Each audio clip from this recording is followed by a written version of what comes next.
روایت میں آیا ہے کہ حضرت داؤد علیہ السلام اپنے گھر میں بیٹھے تھے کہ ایک خوبصورت پرندہ طاق میں آ کر بیٹھ گیا۔ حضرت داؤد علیہ السلام اس کو حسن لطافت دیکھ کر خواہش کی کہ اس کو اپنے لڑکوں کے واسطے پکڑیں۔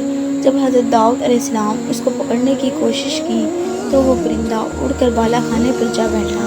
حضرت داؤد علیہ السلام نے اسے پکڑنے کے لیے تعاقب کیا، پھر وہ پرندہ وہاں سے اڑ کر ایک باغ میں جا بیٹھا۔ حضرت داؤد علیہ السلام اس کے پکڑنے کے واسطے وہاں بھی گئے۔ وہاں جا کر لوگوں سے دریافت کیا کہ یہ باغ کس کا ہے۔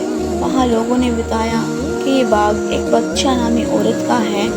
ایک بالا خانے پر چڑھ کر چاروں طرف بہت دیر تک دیکھتے رہے۔ اس باغ میں بادشاہ نہا رہی تھی۔ حضرت داؤد علیہ السلام کی اچانک اس پر نظر پڑی۔ حضرت داؤد علیہ السلام بالا خانے سے اتر کر باغ میں جا کر پوچھا، یہ پرندہ کس کا ہے؟ وہاں کے رہنے والوں نے جواب دیا، یہ پرندہ بادشاہ کا ہے جو باغ کی مالکہ ہے۔ حضرت داؤد علیہ السلام نے دریافت کیا کہ اس کی شادی ہو چکی ہے؟ انہوں نے کہا، ہاں ہو چکی ہے، اس کے شوہر کا نام اوریا ہے۔ حضرت داؤد علیہ السلام نے یہ سنا تو حضرت داؤد علیہ السلام نے اوریا کو بلایا اور اسے بہت ہی پیار و محبت سے کہا کہ تم جہاد میں جاؤ، اور بہت سا روپیہ دے کر اس کو جہاد میں جانے کو تیار کیا۔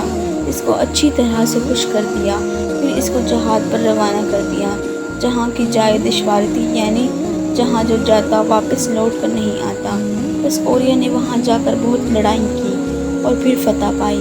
پھر وہاں سے دوسری جگہ جس کا نام ناتکا تھا وہاں جا کر بہت لڑائی کی اور درجہ شہادت پایا۔ اس کے بعد اس لشکر نے جو حضرت داؤد علیہ السلام نے روانہ کیا تھا، اس ملک کو فتح کر کے بہت سارا مال غنیمت لا کر حضرت داؤد علیہ السلام کو دیا، اور حضرت داؤد علیہ السلام نے اوریا کی شہادت کا سن کر ایک برس تک تعزیت کی۔ اس کے بعد اس بچہ عورت کو نکاح میں لائے، اور اس کے علاوہ ان کی 99 بیویاں اور تھیں۔ جب حضرت داؤد علیہ السلام نے بچہ سے نکاح کیا تو ان کی پوری 100 بیویاں ہو گئیں۔ ایک روایت سے یہ بھی معلوم ہوتا ہے کہ حضرت داؤد علیہ السلام نے بادشاہ سے نکاح کیا اور حضرت سلیمان علیہ السلام بادشاہ کے بطن سے ہی پیدا ہوئے۔ ایک دن حضرت داؤد علیہ السلام محراب میں بیٹھے تھے کہ خداوند قدوس سے مناجات کر رہے تھے کہ اتفاق کیا 2 اجنبی شخص محراب کی دیوار توڑ کر اندر آئے۔ یہ دیکھ کر حضرت داؤد علیہ السلام چونک پڑے۔ وہ دونوں ایک دوسرے سے لڑائی کرنے لگے۔ حضرت داؤد علیہ السلام نے پوچھا تو انہوں نے کہا کہ یہ میرا بھائی ہے، اس کے پاس 99 دمبیاں ہیں اور میرے پاس صرف ایک ہے۔ یہ چاہتا ہے کہ میں ایک بھی اس کو دے دوں۔ حضرت داؤد علیہ السلام نے کہا، کیا ایسا ہی ہے؟ یہ سن کر وہ دونوں ہنسنے لگے اور کہا، اے داؤد، باوجود تیری 99 بیویوں کے اوریا کی ایک بیوی سے حرث کی غرض سے نکاح کیا اور پوری 100 عورتوں کو اپنی نکاح میں لائے۔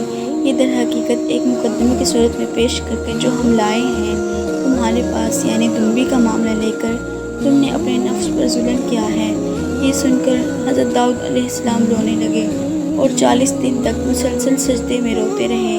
نہ اچھی طرح کھاتے تھے، نہ کوئی چیز پیتے تھے، شب و روز رویا کرتے تھے، اور اس جگہ جہاں وہ سجدہ ریز تھے رونے کی وجہ سے، آنسوؤں کی وجہ سے ادھر گھاس پیدا ہو گئی اور بڑھتے بڑھتے ان کے سر سے اونچی ہو گئی۔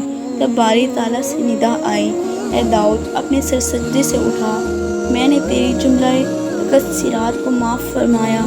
یہ سن کر حضرت داؤد علیہ السلام نے اپنا سر سجدے سے اٹھایا، پھر ایک ایسی آہ ماری کہ تمام کی تمام گھاس چاروں طرف سے جل گئی۔ حضرت جبرائیل نے آ کر فرمایا، اے داؤد، اوریا کی قبر پر جا کر ان سے اپنی تقصیر کی معافی مانگ تاکہ کل قیامت کے دن وہ تم سے مواخذہ نہ کریں۔ حضرت داؤد علیہ السلام نے حضرت جبرائیل کی یہ بات سن کر اس کی قبر پر جا کر پکارا۔ تیسری دفعہ اس نے جواب دیا، تم کون ہو جو بار بار مجھے پکارتے ہو؟ اور مجھے نیند سے جگا دیا۔ حضرت داؤد علیہ السلام نے کہا، میں داؤد ہوں۔ وہ بولا، اے خلیفہ خدا، آپ یہاں کیوں آئے ہو؟ اس وقت حضرت داؤد علیہ السلام نے فرمایا، میں تم سے معافی چاہتا ہوں۔ حضرت داؤد، آپ نے مجھے جہاد میں بھیجا تھا، میں وہاں جا کر شہید ہو گیا۔ اس کے بدلے میں اللہ تعالیٰ نے مجھے جنت عطا فرمائی، میں آرام سے ہوں۔